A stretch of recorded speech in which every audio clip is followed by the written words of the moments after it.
Hey y'all, I'm LaShonda Hollins with Hollins Speaks, and tonight we are doing my mini series on Let's Talk About Sex. And so tonight we are going to be discussing safe sex. I know talking about safe sex is kind of cliche and like we feel like we've all had the conversation, but I wanted to talk about this so that we can go a little bit more in depth about safe sex. So forgive me if I am a little bit out of it. I started to feel bad earlier and now I just feel extremely exhausted. So I am hoping that I'm not getting sick because I do have a mini vacation this weekend and I want to be 100% for that. So I am not having wine because I took Alka-Seltzer. I do have my water. And I will admit that I'm still almost at half that container. So I do need to drink more water tonight. But like I said, we're going to be talking about safe sex tonight. I'm going to be talking about what is safe sex, talking about safer sex and the guidelines for safer sex, things that you can do, things that you can implement in order to make your sex life a little bit more healthier. Again, I'm having these conversations because they're important. I know that sometimes these conversations can be uncomfortable, but my goal is to get us out of that uncomfortable state so that we're having these conversations and we're having these discussions. In the future, I'm going to be talking about how to have the birds and bees conversation with your children. That one I'm very, very excited about because I do not think that we have that conversation enough. And with all of the technology that's right at the fingertips of your children, like that's important. So talking about safe sex and safer sex, it's important for talking to your children as well. But this is more for my adult population, things that you can do in order to have a safer sex life. And so again, I don't want to hang out too long because I'm not feeling well tonight. It hit me suddenly. So I want to just kind of jump right in and talk a little bit about safe sex. And again, like I did last week, I took notes just so that I have the best information. I used Johns Hopkins for my website as well as Planned Parenthood for my resources. So this is where I'm getting some of my information from that I'm sharing with you guys, just so that it's accurate. So I'm not pulling it from like Wikipedia or anything like that. It's safe resources and trustworthy resources. So let's jump right in talking about what is safe sex. And from what I could find based on my research, basically safe sex is this belief that you're only having sex with one person, that person is only having sex with you, and neither one of you have a sexually transmitted infection. That is this idea of what safe sex is and what safe sex should look like. However, doctors, physicians, professionals, they feel like there really is no such thing as safe sex because there's always some risk with sex, whether you're using protection or whether you are, taking all of the necessary precautions. There's always a risk. And so they don't like to say, oh, this is safe sex, because there really is no such thing. An example would be kissing, something that we think is so innocent and harmless. You can still pass along herpes from kissing. Which is a major sexually transmitted infection. And so there's that risk. Another example would be using condoms and using protection, and we think that we are protecting ourselves from all of the sexually transmitted infections, but in actuality, even when you're using a condom, you still can be exposed to sexually transmitted infections, such as genital warts and syphilis, and unfortunately, you still have a risk of catching HIV as well. So those are just examples of why doctors are saying that there is no such thing as safe sex, because there is always a risk. There's always a risk. And so there are ways that you can be safer in having sex. And so I want to make sure, so sometimes you hear people use safe sex and safer sex interchangeably, but there's a slight difference. Safer sex is just saying, how can I best protect myself? How can I reduce exposure as much as I possibly can to these sexually transmitted infections? So you don't have this idea that I'm practicing safe sex and nothing is ever going to happen. I'm not going to catch anything. You don't have that mentality. You have that mentality that there's always a risk, and what can I do to limit that risk? And so that's exactly what safer sex is. Trying to reduce that exposure. If you're just joining, or if you're catching this at the end, please put hashtag replay. I want as many people to see this as possible. So hashtag replay would be great if you're jumping on after this is posted. Again, so I just kind of told you a little bit about the difference between safe sex and safer sex. So if you have any questions, definitely chime in the bottom. I'll be glad to kind of answer as I go, or try to answer as I go, or answer at the end. So don't be afraid to ask questions, please. All right. So one of the things that Johns Hopkins talked about is just what are some guidelines, what are some things that we can do in order to protect ourselves, in order to follow this safer sex idea or this safer sex mentality. And one of the things, there are several things that they came up with. And so I want to kind of share those with you tonight. So the first one would be think twice about the person that you're having sexual relations with. Have those hard conversations and those tough conversations. So I know that asking somebody, how many partners have you been with, is uncomfortable, because you probably wouldn't want anybody asking you that.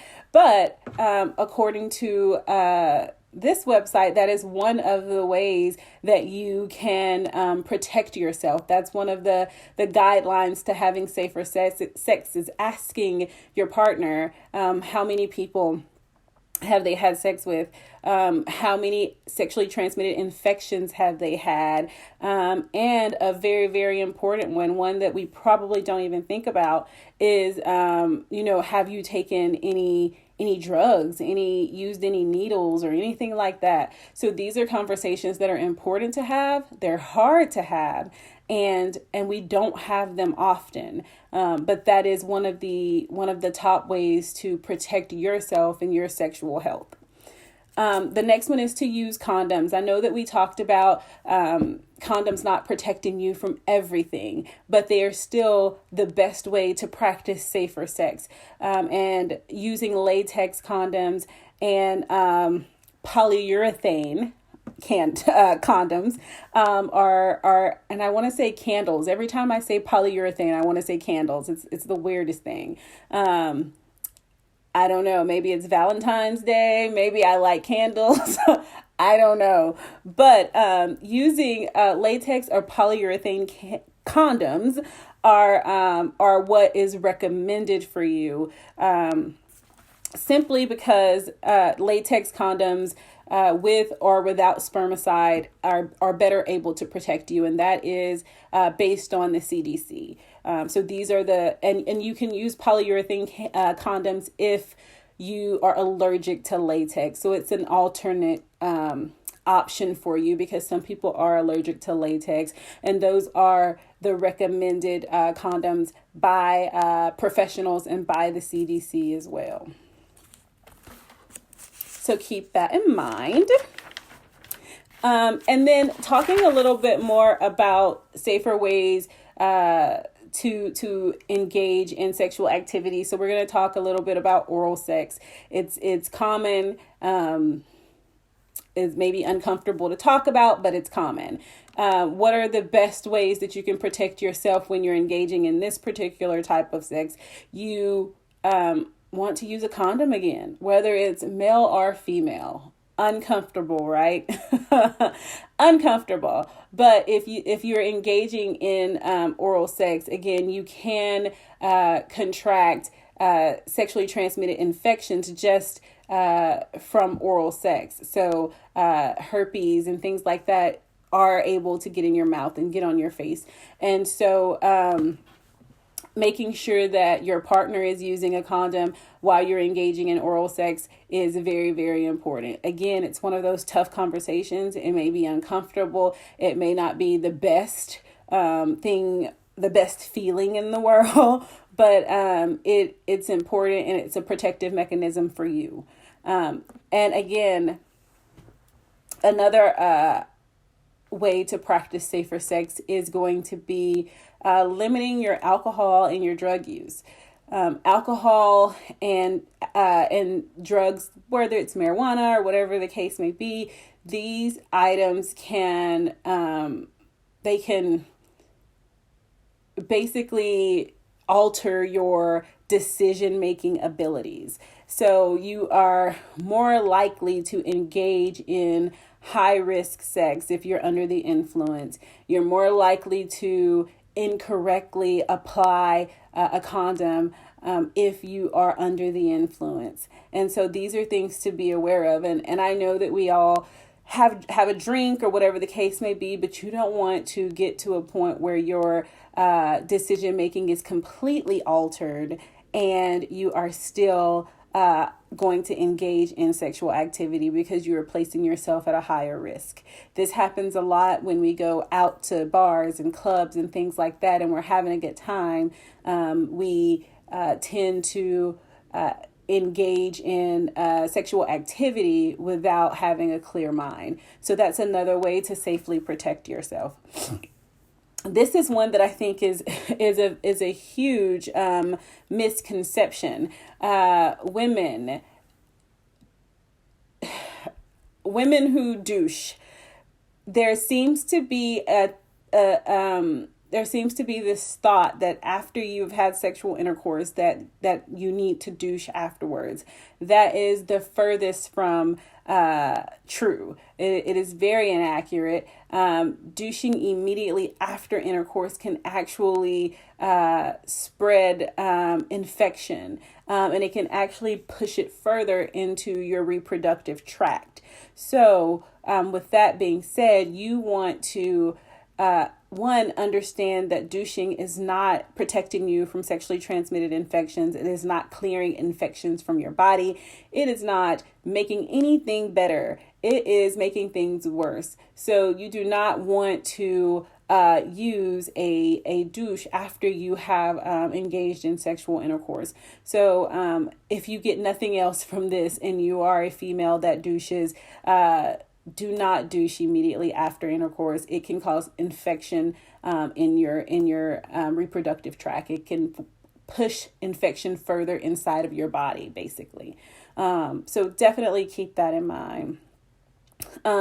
Have regular pap smears, have regular pelvic exams, and get tested for sexually transmitted infections regularly as well. A lot of us don't do that. So if you know that you have engaged in sexual activity and you're no longer with that person and you're going to move into a new relationship or you're going to go back out into the dating world, just go get tested. You know, it prepares you for your next relationship. You know what's going on with your body. And so it's very important. So just get tested. Take your pap smears. I've talked about pap smears and pelvic exams in another video before, where we talked about the importance of just getting those in general for your reproductive health and for normal, natural women's health issues. But again, these exams are able to help you identify any sexually transmitted infections. And it also just lets you know that your body is in a good place. So definitely get those regularly. Next thing is to be aware of your partner's body. So don't go snooping around or anything, but you want to make sure that you're paying attention to anything that's different. So any discharge or any any blisters or rashes or anything like that, you want to pay attention to make sure that your partner is good to go. And then you want to do the same for yourself. You want to check your own body for rashes and your own body for blisters or anything like that. Because, again, the safest way to protect yourself is to only engage in sexual intercourse with one partner at a time, and that person is committed to you, and you are committed to them, and you're not having sex with anyone else, and neither of you have a sexually transmitted infection. That is the best way to do it. But there is no way for you to be 100% sure that that is what the other partner is doing. Remember, there's always that risk. Even if you're committed to each other, you definitely want to make sure that you are getting checked and that you are taking care of yourself. So check your body. Check for those things.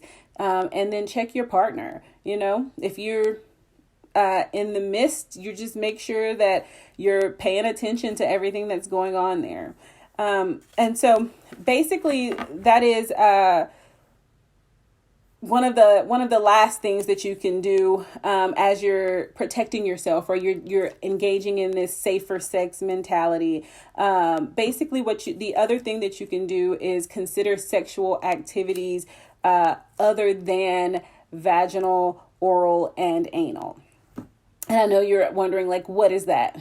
If you're not engaging in sexual activity that's vaginal, anal, or oral, what else can you do? Well, there are other things. An example would be outer course. Now this, I had an idea of what outer course was, but I also wanted to look it up just to make sure that what I was thinking is exactly what it is.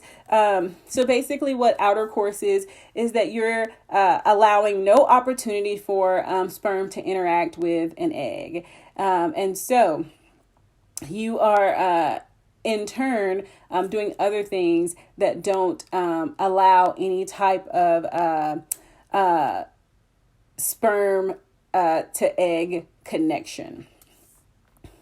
Also, mutual masturbation. These are all things that you can do with your partner. There are several other things. I would definitely recommend that you look up outer course, and so that you can see what are some other things that you can engage in that can protect you if you're not ready to go to the next level with a partner, and you just want to be intimate, but you don't want to be intimate. Outer course is a good thing to look up to see what all that entails. What are some things that you can do to better protect yourself?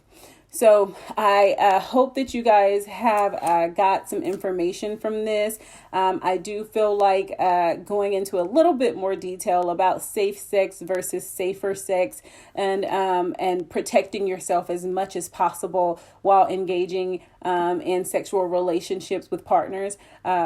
I wanted to make sure that I was giving you in-depth information that is going to benefit you and help you. Again, if you have questions, you can always chime in. I'll come back and try to answer those questions.